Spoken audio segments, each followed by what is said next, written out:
Thing gonna make sense soon. Make a band-aid and put it over the wound. Watagwan pa watagwan. Welcome back to my YouTube channel, guys. My name is Phillip, or Gade for short. Make sure you guys like, comment and subscribe to the ting. So if you haven't been seeing what's going on the timeline right now on the social medias, right now 6KENZA and former stylist, former collaborative stylist are going back and forth on social media. If you're new to my channel and you do not know who I am, my name is Gade Phillip, or Gade for short. Make sure you guys like, comment and subscribe to the ting. Yes, my setup is looking a bit different because I'm not at home, but content still at the mic. If you guys are subscribed to 6KENZA's channel, you will know that she recently uploaded like a life update where she just spoke about her year and spoke about people, relationships and her mental state, how she lives her life and blah, blah, blah. I feel like there are a lot of influencers that create very surface level content where they don't really delve into their private life. They're very private, very, very private. Everything that they show you is the glitz and glam, and maybe once in a blue moon, they might reveal something traumatic happened, but it's very rare. A lot of people most probably watching this video could see the realistic side of 6KENZA, and she was being transparent and being real because, yeah, this year has not necessarily been the best. Everybody has had ups and downs, but we don't always talk about it, especially somebody that has loads of followers, takes loads of trips, and you would think that life is great, but she explains that she has had some stresses going on with her this year also. In her story, she reveals that working with people can be somewhat difficult, especially when you have loads of followers. She then briefly goes into explaining how she had a stylist and that the stylist attempted to blackmail her. This was the first time she was working with a stylist, and you know, the usual transaction is you're gifted a service or gifted a product and then you'll post it up on your socials and then you'll tag the person. Like that is the normal routine. In her working with the stylist, she explains that she asked the stylist if she could bring the jacket that she was wearing to New York. I feel like there was some miscommunication in the transaction of the service and the items that were worn. As you know, social media is a place where they don't even have to be your supporters. They can just be meddlers, they can be trolls, and they will literally go and start digging. So if you start talking about an old friend, for example, people will start scrolling through your YouTube channel, or they'll start scrolling through your Instagram to try and look at what date you're potentially talking about. And that's basically what these people have done. They have gone back to the stylist's profile, started trolling her, started attacking her in the comments. And yes, in one breath, I totally understand that this is a private matter and shouldn't really be posted on social media. But in another breath, you can't stop somebody from telling their story. I've said it multiple times. If somebody feels hurt, or if somebody wants to express how they feel, but they want to do it on their social media, they have all right to. But you just have to be prepared for the domino effect that is to come. The person might respond, the person's supporters or whoever, like the public will also share their opinion as well, and they might also get involved. The stylist then goes on to TikTok to then explain that 6KENZA was only offered to wear the jacket for one night. She allegedly wasn't made aware that she was going to be taking the jacket abroad, and obviously everybody in the comments is siding with the stylist. They're fueling that narrative that influencers are fake, influencers use and abuse, influencers are not nice people. They're fueling that narrative. And then in response to that, 6KENZA has gone onto her social media and she has posted all of the screenshots through their conversation. And one here says, "Hey babe, when are you back so I know when I can get my assistant to collect the clothes so she can return them?" 6KENZA says, "Hey, Saturday." Then she responds back and says, Please tag Eleanor because she's on my case about taking the coat on holiday. Hey, can I come and collect it back? Then 6KENZA doesn't respond. Then the stylist says again, hey, can I come and collect it? Hey, can I come and collect the black leather jacket outfit today? She says, I can put it in an Uber. I feel like from that message alone, you can see that the stylist has made an error, but for some reason, 6KENZA is now having to take accountability for it. Now, she then goes onto another slide. And it says, if the stylist communicated with the designer that she let me take the jacket to New York, there would have been no issue. I specifically asked her if I could take it with me to New York. She said yes. She even was down to style my friend too.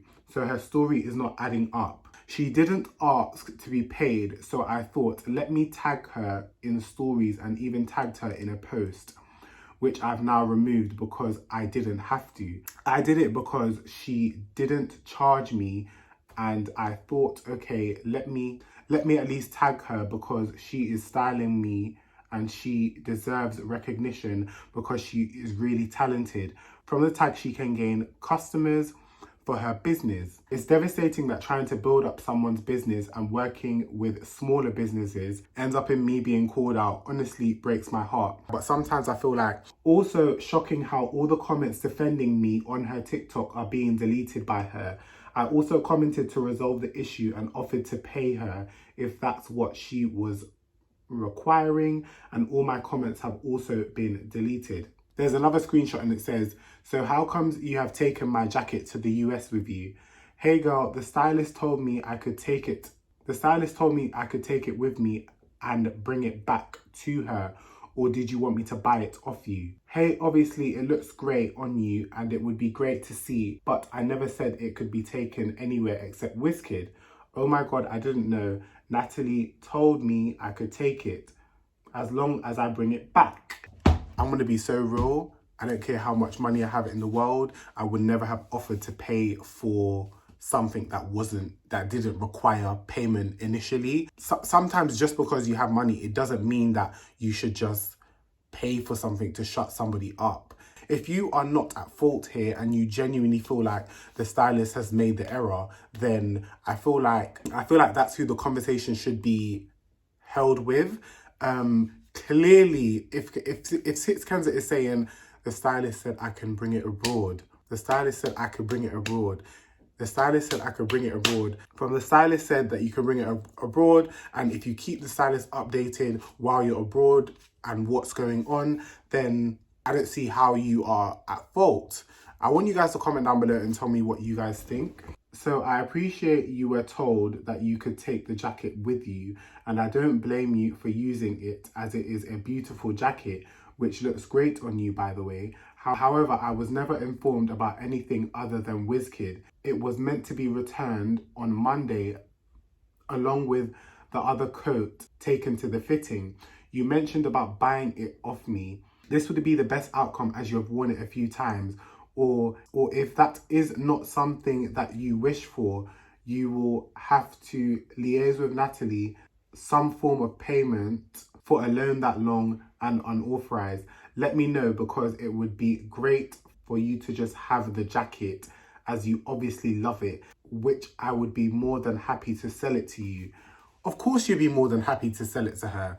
Like, I'm not gonna lie here. Like, I'm just gonna cut this all straight. This is so unprofessional. This is so unprofessional. I don't even know how to explain how unprofessional this is.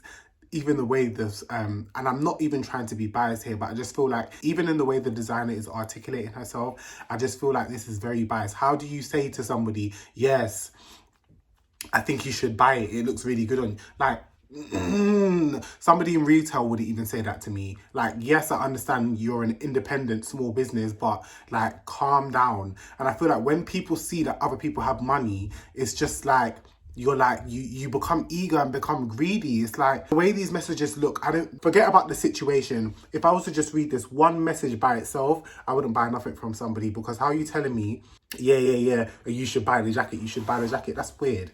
That is very weird. It was a one-off coat and the price is 2,000. If you have styled me, now let me tell you something. There are there are celebrities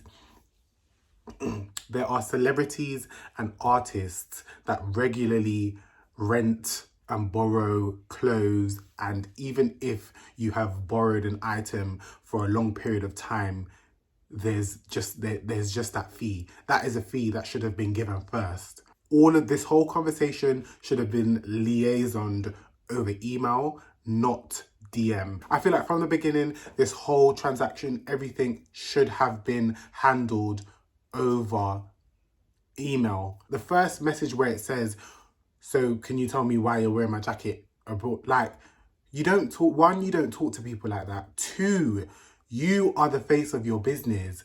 Why have you approached somebody on a confrontational tip? That's how I look at it, because how are you asking somebody, can you please tell me why you brought my jacket abroad with you? Like, who are you talking to? Who are you talking to? Now, don't get me wrong. There are some horrible influencers out there. There are influencers that scam, thief, that lie, that are conniving. But a lot of small businesses already have their backs up when it comes to working with popular people. I completely get that. But you have to remember, at the end of the day, you are still a business. Do you understand? You are still like the face of your brand. So however you conduct how you feel about a situation should always be professional. One, I don't feel like you should be pushing somebody to buy something. Two, you should not be approaching somebody in your DM. I don't care how you guys' business was conducted. Three, everything should be written down. Everything should be written down formally and in the form of an email. She's given her the 2K price. 6KENZA responds and says, how much was the fee for wearing it? I think Natalie might have to cover it.